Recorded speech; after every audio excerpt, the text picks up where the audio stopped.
ابن مسعود کہتے ہیں جب کوئی آدمی اللہ سے سوال کرنے کا ارادہ کرے تو پہلے وہ اللہ کی ایسی حمد و ثنا بیان کرے جو اس کے لائق ہے، پھر نبی صلی اللہ علیہ وسلم پر درود بھیجے، اس کے بعد دعا کرے۔ اس طرح کرنے سے ممکن ہوگا کہ وہ کامیاب ہو جائے، یعنی اپنی مطلوبہ چیز کو پا لے، اس کی دعا قبول ہو جائے۔ حضرت علی رضی اللہ عنہ کہتے ہیں ہر دعا روک دی جاتی ہے یہاں تک کہ محمد صلی اللہ علیہ وسلم پر درود پڑھا جائے۔ یہ ان کے احساسات ہیں اور وہ سمجھتے ہیں کہ یہ درود ہی دعاؤں کو آگے بڑھانے والا ہے۔ مناوی کہتے ہیں کل دعاء محجوب، یعنی ہر دعا سے قبولیت روک دی جاتی ہے یہاں تک کہ دعا کرنے والا نبی صلی اللہ علیہ وسلم پر درود پڑھتا ہے، یعنی دعا اللہ کی طرف نہیں اٹھتی یہاں تک کہ اس کے ساتھ نبی صلی اللہ علیہ وسلم پر درود کو نہ ملایا جائے، کیونکہ درود دعا کی قبولیت کا وسیلہ ہے۔ ہم نے دعا کی اہمیت اور آداب میں پڑھا تھا کہ کچھ وسیلے ایسے ہیں جو جائز ہیں اور کچھ وسیلے ایسے ہیں جو درست نہیں ہیں۔ تو جائز وسیلوں میں سے ایک وسیلہ کیا ہے کہ ہم درود پڑھیں تاکہ ہماری دعا آگے بڑھے۔ دعا میں درود کی وجہ سے اللہ سبحانہ وتعالی ہماری ساری ضروریات کے لیے کافی ہو جاتا ہے۔ صحیح الترغیب والترہیب میں آتا ہے ایک شخص نے عرض کیا اے اللہ کے رسول صلی اللہ علیہ وسلم، کیا میں اپنی دعا کا تہائی یعنی 1/3 حصہ آپ پر درود پڑھنے کے لیے مقرر کر دوں؟ آپ نے فرمایا ہاں اگر تم چاہو تو۔ اس نے کہا 2/3 2/3؟ آپ نے فرمایا ہاں اگر تم چاہو۔ اس نے کہا اگر میں ساری دعا درود کے لیے مقرر کر دوں؟ تو رسول اللہ صلی اللہ علیہ وسلم نے فرمایا پھر تو اللہ تمہاری دنیا اور آخرت کے غم و فکر کے لیے تمہیں کافی ہو جائے گا۔ اس کا یہ مطلب نہیں ہے کہ ہم پھر کوئی دعا مانگے ہی نہ، اس کا مطلب یہ ہے کہ زیادہ سے زیادہ درود پڑھیں۔ یعنی دعائیں تو ہم مخصوص وقت میں پڑھتے ہیں یا پھر جب کوئی ضرورت پیش آتی ہے، لیکن درود ہم ہر وقت پڑھ سکتے ہیں۔ یعنی ہماری روزانہ کی جو روٹین ہے، چلتے پھرتے اٹھتے بیٹھتے، کیونکہ کچھ لوگوں نے اس کے ساتھ بھی بڑی پابندیاں عائد کی ہوئی ہیں کہ بغیر وضو کے درود نہ پڑھا جائے، سر پہ دوپٹے کے بغیر درود نہ پڑھا جائے، راستے میں کہیں درود نہ پڑھے۔ ایسا کچھ نہیں ہے، دعا ہو، ذکر ہو، درود ہو، وضو کے ساتھ، وضو کے بغیر، راستے میں، سوتے جاگتے اٹھتے بیٹھتے، ہر جگہ پڑھ سکتے ہیں۔ صرف یہ ہے کہ نماز جو ہے وہ وضو کے بغیر نہیں ہوتی، وہ پوری طرح سطر ڈھانکے بغیر نہیں ہوتی۔ آپ لمبی سے لمبی نماز پڑھ رہے ہیں لیکن آپ نے ایسا دوپٹہ اوڑا ہوا ہے کہ آپ کے بال جھلک رہے ہیں تو آپ کی نماز نہیں ہوگی، آپ کی محنت ضائع ہو جائے گی۔ لیکن درود شریف کے وقت اگر آپ کام کر رہے ہیں، مثلا کھانا پکا رہے ہیں اور آپ نے دوپٹہ اتار کے ایک طرف رکھا ہوا ہے کہ بار بار وہ بیچ میں اٹک رہا ہے تو کوئی حرج نہیں، سر ننگا بھی ہے تو درود شریف پڑھ سکتے ہیں۔ تو درود شریف پڑھتے رہنے سے انسان کے سارے مسائل حل ہو جاتے ہیں، خاص طور پر اگر آپ کے دل پر بوجھ ہے، غم ہے، پریشانی ہے، تو درود ان چیزوں کو دور کرنے والا ہے، ان کا ازالہ کرنے والا ہے۔ یہ دنیا اور آخرت کی خیر کو جمع کرنے والا ہے، کیونکہ اللہ تعالیٰ جس کو غم اور فکر میں کافی ہو جائے تو ایسا شخص دنیا اور آخرت دونوں کی پریشانیوں سے نکل جائے گا، کیونکہ نبی صلی اللہ علیہ وسلم نے درود کی فضیلت کیا بتائی کہ پھر اللہ تعالیٰ اس کو دنیا اور آخرت کے ہم و غم کے لیے کافی ہو جائے گا، یعنی پھر سارے معاملات آپ کے اللہ کے سپرد ہو جائیں گے۔ یعنی اذن یکفیک اللہ ما اہمک، تمہاری دینی، دنیاوی، اخروی معاملات، ہر چیز میں جو پریشانیاں ہیں انشاءاللہ وہ دور ہو جائیں گی۔ اس کی وجہ کیا ہے؟ اس کی وجہ یہ ہے کہ انسان اللہ سبحانہ تعالیٰ کی طرف متوجہ ہوتا ہے اور ایک محسن کے احسانات کو یاد کرتا ہے۔ یعنی جیسے شکر نعمتوں کو بڑھاتا ہے نا، لئن شکرتم لازیدنکم، اگر تم نے شکر ادا کیا تو میں تمہیں کیا کروں گا؟ اور نعمتیں دوں گا۔ درود شریف کیا ہے؟ اگر آپ غور کریں تو درود کیا ہے؟ درود دراصل نبی صلی اللہ علیہ وسلم کے ہم پر جو احسانات ہیں کہ آپ نے ہمیں ایمان سے روشناس کیا، قرآن سے روشناس کیا، حکمت سے روشناس کیا اور ہماری خاطر دعائیں کی، بے شمار احسانات ہیں نا آپ صلی اللہ علیہ وسلم۔ آج ہم آپ کو کیا بدلہ دے سکتے ہیں؟ کس شکل میں بدلہ دے سکتے ہیں؟ ہم آپ کے لیے کیا کر سکتے ہیں؟ ہمارے والدین ہمارے ساتھ احسان کرتے ہیں تو ہم ان کی خدمت کرتے ہیں، ہم ان کو کچھ پکا کے دے دیتے ہیں، ہم ان کو کچھ کھلا دیتے ہیں، ہم ان کو کچھ گفٹ دے دیتے ہیں، یعنی مختلف طریقے سے ماں باپ کو خوش کرنے کی کوشش کرتے ہیں، چاہے انہیں ضرورت ہو یا نہ ہو۔ ہم سب ایسے ہی کرتے ہیں نا، یعنی ہم یہ تھوڑی دیکھتے ہیں کہ ان کو اس وقت ہمارے لاڈ پیار کی ضرورت ہے یا نہیں ہے، وہ دکھی ہیں، پریشان ہیں یا نہیں ہے۔ ہم اپنی محبت کا اظہار کسی نہ کسی شکل میں کرتے رہتے ہیں۔ وہ فوت ہو جاتے ہیں تو پھر کیا کرتے ہیں؟ پھر ان کو وزٹ نہیں کر سکتے، ان کو دیکھ نہیں سکتے، ان کو کچھ دے نہیں سکتے، انہیں کچھ کھلا پلا نہیں سکتے، پھر ہم ان کے لیے بس صرف دعائیں کرتے ہیں یا صدقہ خیرات کر دیتے ہیں. یہی چیزیں ان کو فائدہ دیتی ہیں. نبی صلی اللہ علیہ وسلم کے احسانات ہم پر سب انسانوں سے زیادہ ہیں، ہمارے ماں باپ سے بھی زیادہ ہیں ہم پر. اگر ہم سیرہ پڑھیں اور دیکھیں کہ آپ نے کتنے دکھ اٹھائے، کتنے غم اٹھائے، کتنی پریشانیوں سے گزرے، تو حیران ہو جاتا ہے انسان کہ اتنی بھی سچی خیر خواہی کسی انسان کے اندر ہو سکتی. النبی اولی بالمؤمنین من انفسہم، نبی تو تم سے بھی زیادہ تمہارے لیے مہربان ہے. یعنی ہم اپنی جانوں کے بارے میں اتنے فکر مند نہیں ہوتے، ہم اپنے آپ کو خود جہنم کی آگ سے بچانے کے لیے وہ فکر نہیں کرتے جتنی فکر ہمارے نبی صلی اللہ علیہ وسلم نے ہمارے لیے کی. تو ان کے احسانات کا بدلہ کیسے دیں گے ہم ان کے لیے کیا کریں گے؟ ہم ان کے لیے درود پڑھیں گے. تو یہ درود کا پڑھنا آپ کے احسانات کا بدلہ تو ہم کہاں سے دے سکتے ہیں، لیکن اس کے جواب میں ایک شکریہ ادا کرنے کا انداز ہے، ان کی مہربانیوں کو اکنالج کرتے ہیں. کیونکہ جو شکر گزار انسان ہوتا ہے وہ دنیا میں بھی مطمئن ہوتا ہے، اس کی ایک فلفلمنٹ ہوتی ہے، اور پھر یہ ہے کہ اس کے آگے کے مرحلے بھی آسان ہوتے. وہ جس کے ساتھ بھی شکر گزاری کا معاملہ کرتا ہے، عام انسانوں کے ساتھ بھی، تو وہ ان کا محبوب بن جاتا ہے. تو جب ہم اللہ تعالیٰ کا شکر ادا کرتے ہیں تو کیا ہم اللہ کے محبوب نہیں ہوں گے؟ جب ہم رسول اللہ صلی اللہ علیہ وسلم کا شکریہ ادا کرتے ہیں، اور شکریہ ادا کرنا صرف زبان سے تھینک یو کہنا نہیں ہوتا، وہ مختلف طریقے سے کسی کو دعا دینا بھی. یعنی اگر ہم کسی کے احسان کا بدلہ صرف دعا کی شکل میں بھی دیتے ہیں تو یہ بھی شکریہ ادا کرنے کی بہت بڑی قسم ہے، اور پلٹ کر واپس تو اپنے اوپر ہی آتا ہے. یعنی جب شکر کسی کا ادا کرتے ہیں، جب کسی کے احسان مند ہوتے ہیں، ایک ہوتا ہے بس صرف تکلفاً رسماً ایک فیشن کے طور پہ، ایک روٹین کے طور پر کسی کو تھینک یو بول دینا، نہیں، دل سے جینوئنلی دوسرے کا شکر گزار ہونا، یہ اس کے دل میں آپ کی محبت بڑھاتا ہے. اس میں آپ کی نیت یہ نہیں ہوتی کہ وہ مجھ سے محبت کرے، نہیں، آپ اس کو اکنالج کر رہے ہوتے ہیں، اس کا احسان مان رہے ہوتے ہیں، اور اللہ تعالیٰ اس کے دل میں آپ کی محبت ڈال دیتا ہے. اور جو ناشکرے انسان ہوتے ہیں، جو ناقدرے ہوتے ہیں، سب سے پہلے تو ہم اللہ ہی کے حق میں ناقدرے، وما قدر اللہ حق قدری، ہم نے اللہ کی قدر ہی نہیں کی جیسا قدر کرنے کا حق ہے. ہم نے نبی صلی اللہ علیہ وسلم کی قدر ہی نہیں کی جیسا کہ قدر کرنے کا حق ہے. تو ہماری یہ تسبیحات اور ہمارا یہ درود شریف اس قدر کی طرف بڑھنے کا ایک چھوٹا سا جسچر ہے کہ ہم واقعی اس بات کو مانتے ہیں کہ ان کے ہم پر احسانات تھے. لہٰذا جب ہم درود پڑھتے ہیں تو اس کا مطلب یہ ہے کہ ہم نے باقی چیزیں چھوڑی اور ہم آپ کا حق ادا کرنے کی طرف متوجہ ہو گئے. تو یہ چیز اللہ تعالیٰ کو کتنی پسند آتی ہوگی کہ یہ اپنے لیے کچھ نہیں مانگ رہا، اپنے لیے نہیں کچھ مانگ رہا، اپنی باتیں نہیں کر رہا، یہ اپنے غموں کو بھول کے، اپنے کاموں کو چھوڑ کے صرف نبی صلی اللہ علیہ وسلم پر درود بھیج رہا، یعنی ان کا احسان مان کر ان کا شکریہ ادا کرتے ہوئے ان کے لیے دعا کر رہا ہے. نبی صلی اللہ علیہ وسلم اللہ تعالیٰ کے محبوب ہیں، سب سے بہترین بندے ہیں، سب سے بہترین نبی ہیں. اللہ تعالیٰ ان سے محبت کرتا ہے. اللہ تعالیٰ فرماتے ہیں قل ان کنتم تحبون اللہ فاتبعونی یحببکم اللہ، کہہ دیجیے اگر تم اللہ سے محبت کرتے ہو میری اتباع کرو، اللہ تم سے محبت کرے گا. تو نبی صلی اللہ علیہ وسلم کی اتباع ہو، آپ کی سنتوں پر عمل کرنا ہو، آپ پر درود پڑھنا ہو، یہ سب کس میں اضافہ کرتا ہے؟ اللہ کی محبت بندے کو ملتی ہے.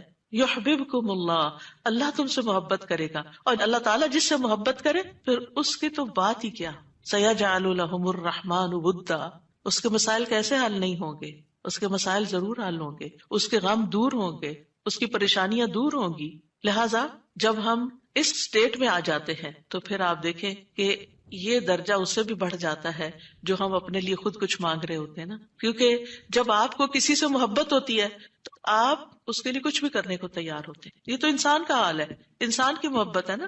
تو جس انسان سے اللہ کو محبت ہو پھر اس کے مسئلے کیسے حل نہیں ہوں گے؟ اللہ سبحانہ و تعالیٰ اس کے لیے بہترین چیزیں کیوں نہیں کریں گے؟ تو اس طرح یہ درود جو ہے وہ دعا سے بھی بازی لے جاتا ہے کہ انسان اللہ کی محبت حاصل کر لیتا ہے، اور اس کے نتیجے میں دعائیں قبول ہوتی ہیں، اور اللہ تعالیٰ کی طرف سے رحمتیں آتی ہیں، درجے بلند ہوتے ہیں، گناہ معاف ہوتے ہیں. لیکن اس کا یہ مطلب ہرگز نہیں کہ آپ باقی دعائیں نہ مانگیں، کیونکہ خود نبی صلی اللہ علیہ وسلم نے ساری دعائیں مانگی ہیں. یہ جو ہم آپ کو جتنی بھی دعائیں سکھا رہے ہیں یہ مسنون دعائیں ہیں، ان کو دعا سمجھ کے پڑھیں اور اس کو ریپیٹڈلی پڑھیں، کیونکہ دعا میں تکرار بھی ضروری ہے. ہم آداب میں پڑھ چکے ہیں، اصرار ضروری ہے، تکرار ضروری ہے، افتقار ضروری ہے. تو اپنی محتاجی، اپنی عاجزی، اپنی ہمبلنس کو ظاہر کرتے ہوئے اللہ تعالیٰ سے مانگتے رہیں. تو درود جو ہے اس کے بارے میں جو قرآن مجید میں آتا ہے، آیت دوبارہ سنتے ہیں. بے شک اللہ اور اس کے فرشتے نبی پر رحمت بھیجتے ہیں. اے لوگو جو ایمان لائے ہو، تم بھی ان پر درود بھیجو اور خوب خوب سلام بھی بھیجتے رہا کرو. ان اللہ وملائکتہ یصلون علی النبی، اللہ سبحانہ و تعالی خود اور اس کے فرشتے نبی صلی اللہ علیہ وسلم پر درود بھیجتے ہیں. اللہ سبحانہ و تعالی درود بھیجتے ہیں، اس کا کیا مطلب ہے؟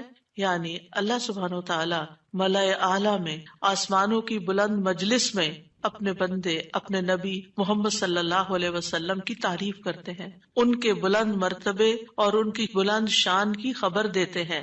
اللہ تعالیٰ ان کی خود تعریف کرتے ہیں، ثنا کرتے ہیں، آپ پر رحمتیں اور برکتیں نازل کرتے ہیں. اور فرشتے بھی درود بھیجتے ہیں. جیسے فرشتے تسبیح کرتے ہیں نا، اور جیسے کائنات کی باقی چیزیں سب اللہ کی حمد و ثنا کرتے ہیں، تو نبی صلی اللہ علیہ وسلم پر بھی فرشتے درود بھیجتے ہیں. اور ان کا درود بھیجنا کیا ہے کہ آپ کے لیے رحمت اور مغفرت اور بلندی درجات کی دعا. یعنی ایک تو فرشتے ایمان والوں کے لیے دعا کرتے ہیں، دوسرا یہ کہ فرشتے نبی صلی اللہ علیہ وسلم کے لیے خاص دعائیں کرتے ہیں. تو اگر اللہ تعالیٰ ان پہ درود بھیجتا ہے، ان پہ رحمتیں نازل کرتا ہے، فرشتے درود بھیجتے ہیں، تو پھر اہل ایمان کو کیا کرنا چاہیے؟ پہلے اللہ تعالیٰ اور فرشتوں کی بات کی گئی تاکہ ہمارے اندر بھی شوق پیدا ہو کہ ہم بھی درود بھیجیں. یا ایھا الذین آمنوا صلوا علیہ وسلموا تسلیما، اے ایمان والو تم بھی آپ پر خوب خوب درود اور سلام بھیجو، صلاۃ و سلام بھیجو. یعنی پہلے آسمان والوں کی خبر دی گئی کہ فرشتے ایسا کر رہے ہیں، پھر زمین والوں کو حکم دیا جا رہا ہے کہ تم بھی ایسا کرو. قرطبی کہتے ہیں اس آیت کے ذریعے اللہ نے اپنے رسول کو آپ کی زندگی میں، یعنی رسول اللہ صلی اللہ علیہ وسلم کی زندگی میں اور آپ کی وفات کے بعد آپ کو شرف و مرتبہ بخشا ہے، اور آپ کے مقام اور مرتبے کو بیان کیا ہے کہ آپ کا کیا مقام ہے، تاکہ ہم ایمان والے اس مقام کو سمجھیں. تو دوسرے لفظوں میں آپ صلی اللہ علیہ وسلم کے لیے اوپر کے جہان اور نیچے کے جہان میں تعریفیں ہوتی ہیں. یعنی ہم بھی آپ کی تعریف کرتے ہیں اور فرشتے بھی آپ کی تعریف کرتے ہیں، ہم بھی آپ کے لیے دعائیں کرتے ہیں، فرشتے بھی آپ کے لیے دعائیں کرتے ہیں. اور اللہ سبحانہ تعالیٰ ملائے اعلیٰ میں مقرب فرشتوں کے پاس اپنے نبی کی تعریف کرتے ہیں. آپ دیکھیں کہ دنیا میں طرح طرح کی مجالس ہوتی ہیں نا، کچھ مجالس بڑی خاص ہوتی ہیں، خاص لوگ صرف انوائٹیڈ ہوتے ہیں، ہر کوئی نہیں وہاں جا سکتا. آسمانوں میں بھی خاص مجالس، اللہ سبحانہ تعالیٰ کے جو خاص مقرب فرشتے ہیں جنہیں وہ حکم دیا گیا تھا کہ آدم کو سجدہ کرو، جن کے سامنے اللہ تعالیٰ نے یہ بات رکھی تھی کہ میں آدم کو پیدا کرنے جا رہا ہوں. یہ گیدرنگ جو ہے اس کو ملائے اعلیٰ کہتے ہیں. ملا کہتے ہیں سرداروں کو، اور اعلیٰ کہتے ہیں بلند سردار. تو یہ ایلیٹ کلاس ہے فرشتوں کی کہ جس کے سامنے اللہ سبحانہ تعالیٰ نے حضرت آدم کی پیدائش کی بات کی تھی اور پھر اس کے بعد سجدے کا حکم دیا گیا تھا. تو مقرب فرشتوں کے درمیان یا ان کے پاس اللہ سبحانہ تعالیٰ نبی صلی اللہ علیہ وسلم کی تعریف کرتے ہیں. ذرا سوچئے، امیجن کیجئے فرشتوں کی مجلس. ویسے تو کوئی فرشتہ اللہ کی نافرمانی نہیں کرتا، ہر فرشتہ اطاعت گزار ہے، ہر فرشتہ اللہ کی بات مانتا. یفعلون ما یؤمرون، لپکتے ہیں، دوڑتے ہیں، بھاگتے ہیں، تیز بھاگتے ہیں ایک دوسرے سے. فالسابقات سبقا، ایک دوسرے سے سبقت لے جاتے ہیں اللہ کا حکم ماننے میں. یعنی فرشتوں کا یہ حال ہے. لیکن ان کی کیٹیگریز ہیں. سورۃ فاطر کے شروع میں کیا آتا ہے؟ جاعل الملائکۃ رسلا اولی اجنحۃ مثنی وثلاث ورباع ویزید فی الخلق ما یشاء. 2 پروں والے فرشتے بھی ہیں، 3 والے بھی ہیں، 4 والے بھی ہیں، اور پھر اللہ جتنی چاہتا ہے بڑھا دیتا ہے. جبریل علیہ السلام کے تو 600 پر ہیں. سوچئے کیا کیفیت ہوگی ان کی. اور پھر جو حاملین عرش فرشتے ہیں ان کی کندھے سے لے کے یہاں کان کی لو تک 700 سال کا فاصلہ ہے. اتنا عرصہ کوئی سفر کرتا رہے. اب آپ خود سوچیں کہ اتنے بڑے فرشتے ہیں وہ، ان کے سامنے اللہ سبحانہ و تعالی محمد صلی اللہ علیہ وسلم کی تعریف فرماتے ہیں. آپ کے مقام کا اندازہ کریں. کیا ہم نے قدر کی اپنے نبی کی؟ ہم کیا درود پڑھتے ہیں، ہم کیا تعریف کرتے ہیں، ہم کتنا جانتے ہیں آپ کو، ہم آپ کی سنت کو کیا سمجھتے ہیں. حدیث، یہ تو حدیث ہے، یہ قرآن تو نہیں ہے. استغفر اللہ. آپ نے دین کے مختلف چیزوں میں فرق کر دیا جس کو خود رسول اللہ صلی اللہ علیہ وسلم دے کر گئے تھے. آپ کس راہ پہ چل پڑے. تو آپ سوچئے کہ اللہ کے رسول صلی اللہ علیہ وسلم کی تعریف وہاں ہو رہی. راہ گزرتا بھی کوئی ہماری تعریف کر دے نا تو ہم ایسے بھول جاتے ہیں کہ بڑی چیز ہو گئے، ہم پتہ نہیں کیا بن گئے ہیں. اس کو بھی بہت کچھ سمجھتے ہیں. کبھی فیس بک پہ لگاتے ہیں یہ فلاں نے ہماری تعریف کی ہے، کبھی کچھ کرتے ہیں کبھی کچھ کرتے ہیں تعریف. آپ سوچئے پھر ہم کیا ہے اور محمد صلی اللہ علیہ وسلم کیا ہے جن کی تعریف اللہ تعالیٰ کر رہے ہیں اور وہ فرشتوں کی مجلس میں کر رہے ہیں. اس تعریف کا کیا کہنا. ایسے پیغمبر پر، ایسے نبی پر کیا ہم درود نہیں بھیجیں گے؟ کیا ہم ان کے لیے دعائیں نہیں کریں گے؟ اللہ سبحانہ تعالیٰ سے ان کے لیے وسیلہ نہیں مانگیں گے؟ تو صلاۃ کا جو لفظ ہے، صلاۃ کا لفظ اس کے معنی میں رحمت بھی ہے، ذکر خیر بھی ہے، دعا بھی ہے. رحمت، ذکر خیر اور دعا. قاموس میں ہے الصلاۃ الدعاء والرحمت والاستغفار وحسن الثناء من اللہ عز وجل علی رسولہ صلی اللہ علیہ وسلم. صلاۃ سے مراد دعا، رحمت، استغفار اور اللہ عز وجل کی طرف سے اس کے رسول کی تعریف ہے. یعنی درود کا یہ مطلب ہے، یعنی اللہ تعالیٰ کی طرف سے صلاۃ بھیجنے کا مطلب کیا کہ اللہ تعالیٰ آپ سے راضی ہیں اور آپ پر رحمت نازل کرتے ہیں. ٹھیک ہے، یعنی اللہ تعالیٰ آپ پر درود بھیجتے یعنی آپ پر رحمت نازل کرتے ہیں اور آپ سے راضی ہیں. ابن قیم کہتے ہیں نبی صلی اللہ علیہ وسلم پر اللہ کے صلاۃ بھیجنے سے مراد اللہ سبحانہ تعالیٰ کا آپ کی تعریف کرنا ہے اور آپ کی دیکھ بھال کرنا ہے اور آپ کے شرف کو ظاہر کرنا ہے اور آپ کی فضیلت اور حرمت کو ثابت کرنا ہے. اور فرشتوں کے صلاۃ بھیجنے کا مطلب کہ وہ دعا کے معنی میں ہے کہ وہ نبی صلی اللہ علیہ وسلم کے لیے دعا مانگتے ہیں. اور یہ بھی ممکن ہے کہ وہ اللہ سبحانہ تعالیٰ کے ساتھ مل کر نبی صلی اللہ علیہ وسلم کی تعریف کرتے ہیں کہ فرشتے بھی آپ کی تعریف کرتے ہیں. ابو عالیہ کہتے ہیں کہ معزز فرشتوں کا صلاۃ بھیجنا ان کا دعا کرنا ہے نبی صلی اللہ علیہ وسلم کے لیے. ابن عباس کہتے ہیں یصلون کا مطلب ہے وہ برکت کی دعا کرتے ہیں. یہ سارے معنی میں اختلاف نہیں ہے، یہ مختلف طریقے سے صلاۃ کے لفظ کو واضح کیا گیا، کیونکہ عام طور پر ہمیں لفظ درود کا بھی مطلب کوئی نہیں آتا ہوتا. یعنی کہ اگر کسی سے پوچھے درود کیا ہوتا ہے، کچھ پتہ نہیں، بس ہوتا ہے درود. تو عربی میں درود نہیں کہتے، یہ فارسی کا لفظ ہے. عربی میں صلاۃ کہتے ہیں اور صلاۃ میں یہ سارے معنی آ جاتے ہیں جو میں عرض کر رہی ہوں. اور امت کو کیا حکم ہے کہ وہ آپ کے لیے دعا بھی کریں اور آپ کے حکم کی تعظیم بھی کریں. آپ کے حکم کو، جو نبی صلی اللہ علیہ وسلم کا حکم ہے، اس کو سب کے حکم پر فوقیت دیں، اس کو بڑا سمجھیں. ایک طرف ماں باپ کا حکم، ایک طرف رسول اللہ صلی اللہ علیہ وسلم کا حکم. اگرچہ اللہ سبحانہ تعالیٰ نے ہمیں ماں باپ کے ساتھ احسان کا حکم دیا ہے، ان کی بات ماننے کے لیے بھی کہا ہے، لیکن ان کے مقابلے میں اگر رسول اللہ صلی اللہ علیہ وسلم آ جاتے ہیں تو پھر ہمیں رسول اللہ صلی اللہ علیہ وسلم کی بات کو فوقیت دینی ہے، ترجیح دینی ہے، اہمیت دینی ہے. کیونکہ وہ شخص مومن ہی نہیں ہو سکتا جس کو نبی صلی اللہ علیہ وسلم اس کے والدین، اولاد اور سب انسانوں سے زیادہ محبوب نہ ہو جائیں. یہ ایمان کا کرائیٹیریا ہے. سارے انسانوں، چاہے کوئی کتنے بڑے بڑے اسکالرز ہوں، سائنٹسٹ ہوں، ریسرچرز ہوں، چاند پہ جانے والے لوگ ہوں، جو مرضی ہوں، جہاں رسول اللہ صلی اللہ علیہ وسلم کی بات آ گئی، یہ بات سچی ہے. صدق اللہ و رسولہ، اللہ اور اس کے رسول نے سچ کہا ہے. صحیح اوتھینٹک حدیث سامنے آ گئی ہے، ایسا ہی کرنا چاہیے. ریسرچز کہتی ہیں شہد نہ کھایا جائے کیونکہ اس میں بہت سویٹنس ہے. نہیں، قرآن کہتا ہے کہ شہد میں شفا ہے. نبی صلی اللہ علیہ وسلم نے تجربہ کروایا تھا ایک شخص کو، وہ شہد سے پہلے بیمار ہوا تھا اور پھر اسی سے ہی وہ ٹھیک ہوا تھا جس کا پیٹ خراب ہوا تھا. ہمارا یقین ہے اگر شہد خالص ہے، شہد شہد ہے، کچھ اور نہیں، تو پھر اسی میں ہی شفا ہے. یہ ہو نہیں سکتا کہ جو بات قرآن کہہ دے اور جو بات نبی صلی اللہ علیہ وسلم کہہ دے پھر اس میں کوئی شک باقی رہے. کوئی شک نہیں. ہمیں اس شک کو دل سے نکالنا ہے. دو چیزیں ایمان میں خلل ڈالتی ہیں، شبہات اینڈ شہوات. کیونکہ جب ہمارے اندر ڈاؤٹس آ جاتے ہیں نا کسی چیز کے بارے میں، تو پھر ہمارا یقین اٹھ جاتا ہے، پھر ہمارا عمل کمزور ہو جاتا ہے. اور اسی طرح جب ہماری خواہشات آگے آ جاتی ہیں تو پھر ہم لیزی ہو جاتے ہیں، ہم اپنی مرضی پسند کے محبوب کام کرنے لگتے ہیں اور دوسرے کاموں کو پیچھے کر دیتے ہیں، چاہے وہ ہمارے لیے زیادہ فائدے کی کیوں نہ ہو. ابن قیم کہتے ہیں ہمارا آپ پر صلاۃ بھیجنا یہ ہے کہ ہم اللہ تعالیٰ سے مطالبہ کرتے ہیں، ہم اللہ تعالیٰ سے دعا کرتے ہیں، اللہم، کہ اے اللہ ہمارے نبی کی اور بھی زیادہ تعریف کریں اور آپ کی فضیلت اور شرف کو ظاہر کریں اور آپ کی تکریم اور اپنی قربت کا آپ ان کے لیے اظہار کریں. یعنی اے اللہ تعالیٰ آپ ان کو اور زیادہ محبوب بنا لیں، اور زیادہ ان کو عزت دیں، اور زیادہ ان کے درجے بلند کریں. اور یہ سچے دل سے تو دعا اسی کی ہوگی نا جو نبی صلی اللہ علیہ وسلم سے محبت کرتا ہوگا اور آپ کی اہمیت کو جانتا ہوگا. ان لوگوں کا درود کیا درود ہوگا جو نبی صلی اللہ علیہ وسلم کو وہ عزت اور مقام دیتے ہی نہیں جو واقعی ان کا ہے.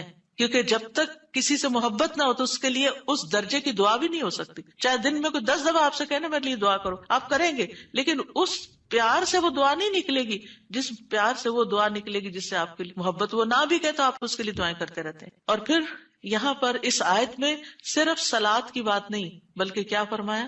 وَسَلِّمُوا تَسْلِيمًا. سلموا، آپ کو سلام کا تحفہ بھی دیں، صرف صلاۃ نہیں بلکہ سلام بھی کریں.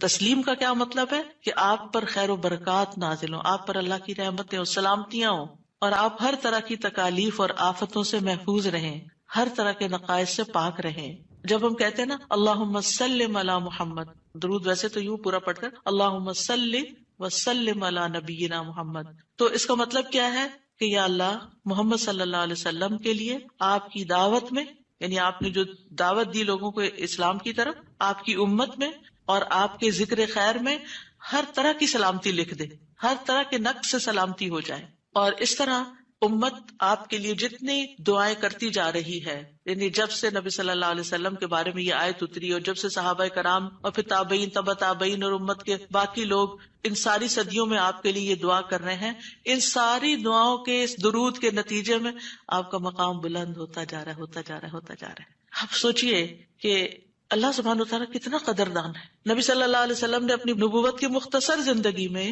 جو محنت کی سو کی، لیکن اس کا انعام اور صلہ کتنی خوبصورت شکل میں اللہ تعالیٰ دے رہا ہے کہ دنیا میں آپ کا نام بلند کر رہا ہے اور آپ کو بلندی عطا کر رہا ہے اور آپ کے لیے سب سے دعائیں کرنے کو کہہ رہا ہے. یعنی درود کیا ہے؟ نبی صلی اللہ علیہ وسلم کے لیے دعا، اور وہ دعائیں اللہ تعالیٰ قبول بھی کرتے جا رہے ہیں اور اس کے نتیجے میں نبی صلی اللہ علیہ وسلم کے درجات بلند ہوتے چلے جا رہے ہیں. تو سوچئے جو سنت کی پیروی کرے گا، جو آپ کے مشن کو آگے لے کے بڑھے گا، جو اخلاص کے ساتھ اس رستے کو اپنائے گا، جو یہی کام کرے گا جو محمد صلی اللہ علیہ وسلم نے کیے، جو آپ کا پیروکار ہوگا، جو آپ کی سنت کا متبع ہوگا، جو آپ کے اس مشن یعنی دین کی تبلیغ کے کام کو آگے لے کر بڑھے گا، کیا اللہ تعالیٰ اس کو ایسے ہی چھوڑ دیں گے؟ کیا اللہ سبحانہ تعالیٰ اس کی قدر نہیں کریں گے؟ ہم سب انسان کسی نہ کسی طرح دنیا میں بلندی چاہتے ہیں، کوئی ڈگری کے ذریعے، کوئی مال کے ذریعے، کوئی کسی ذریعے دوسروں سے آگے نکلنا چاہتا ہے، بلند مرتبہ ہونا چاہتا ہے. لیکن اس راستے کو چھوڑ دیتے ہیں کیونکہ اس راستے کو بظاہر یوں لگتا ہے کہ اس سے کیا ملے گا، ہمیں اس سے کون سی بلندی مل جائے گی، اور اس طرح ہم نبی صلی اللہ علیہ وسلم کے طریقہ کار کو چھوڑ کر اور طریقوں کو اختیار کرنے لگتے ہیں. ہم سمجھتے ہیں شاید اس میں زیادہ خیر ہے یا اس سے ہمیں زیادہ بھلائی یا کوئی بڑائی مل جائے گی. نہیں، اصل بات یہ ہے کہ ہمیں جو عزت یہ دین دے سکتا ہے، جو مرتبوں کی بلندی، جو اللہ کی رحمتیں، جو خیر اور لازوال نعمتیں جنہیں کبھی ختم نہیں ہونا، جو اس راستے سے مل سکتی ہیں، وہ دنیا میں کوئی اور راستہ ہے ہی نہیں ان سب نعمتوں کو پانے کا. پھر بھی ہم اپنے دین کو حقیر سمجھتے ہیں اور دین کی خدمت کو فارغ وقت کا کام سمجھتے ہیں اور پورے خوشی اور محبت اور خلوص کے ساتھ یہ کام نہیں کرنا چاہتے. ہمیں ضرورت رہتی ہے کہ کوئی اور آئے، دھکا سٹارٹ کرے اور پھر ہم آگے بڑھیں، کوئی ہمیں موٹیویٹ کرے تو پھر ہم کچھ کریں. ہم خود سے کچھ کرنے والے نہیں. ہم کس بات کے انتظار میں ہیں؟ اصل مشکل یہ کہ ہمارے یقین میں کمی ہے، تو اس یقین کو بڑھانے کی ضرورت ہے. تو اللہ سبحانہ وتعالیٰ اپنے فرشتوں کے بعد ایمان والوں کو حکم دیتا ہے کہ اے مومنو، تم تو زیادہ حقدار ہو کہ نبی پر درود و سلام بھیجو، کیونکہ تمہیں ان کی رسالت سے جو برکتیں حاصل ہوئی ہیں، جو فیض حاصل ہوا ہے، وہ فرشتوں کو تو نہیں ہوا نا. فرشتے تو پہلے سے اللہ کی عبادت کرے. ہمیں عبادت کے طریقے کس نے سکھائے؟ محمد صلی اللہ علیہ وسلم نے سکھائے. آپ کی بدولت ہمیں یہ ساری نعمتیں ملی، تو ہمیں تو زیادہ پھر درود بھیجنا چاہیے. تو صلو علیہ وسلموا تسلیما. تو آپ کا حق اور آپ کی عزت اور آپ کی قدردانی صرف یہ نہیں کہ ہم آپ کی شان میں کوئی گستاخی نہ کریں یا کوئی گستاخی کرے تو اس کے پیچھے پڑ جائیں. آپ کا مقام اس سے زیادہ کا متقاضی کہ آپ پر درود و سلام بھیجا جائے. اور یہ قرآن سے بھی ثابت اور یہ سنت سے بھی ثابت اور یہ فرشتوں کا طریقہ بھی ثابت. اسی لیے آپ دیکھیں کہ نماز کے اندر درود پڑھنا واجب ہے. واجب ہے. اگر آپ نے اتحیات پڑھ کے سلام پھیر دیا، درود نہیں پڑھا، تو آپ کی نماز ناقص ہے. لیکن اگر آپ کو وضو ٹوٹ رہا ہے مثال کے طور پر، اور آپ سوچتے ہیں کہ اب اگر میں اس موقع پر میری نماز جاتی ہے تو میں کیا کروں گا، تو اگر آپ صرف اتنا بھی پڑھ دیتے ہیں نا، اللہم صلی وسلم علی نبینا محمد، اور سلام پھیر دیتے ہیں، نماز ہو جاتی ہے. تو یہ یعنی عام حالات میں بھی ہم درود پڑھ سکتے ہیں اور نماز میں تو پڑھنا ہی پڑھنا ہے. اور پھر اذان کے بعد اور مختلف مواقع پر انشاءاللہ دیکھتے ہیں. شیخ سعدی کہتے ہیں آپ صلی اللہ علیہ وسلم پر درود بھیجنا اللہ سبحانہ تعالیٰ اور اس کے فرشتوں کی اقتدا ہے. اور جو حقوق ہم پہ عائد ہوتے ہیں اس کا بدلہ دینا بھی مقصود ہے۔ آپ کی محبت اور آپ کی تکریم کی علامت ہے، جو آپ سے جتنی محبت کرے گا اتنا ہی درود بھیجے گا۔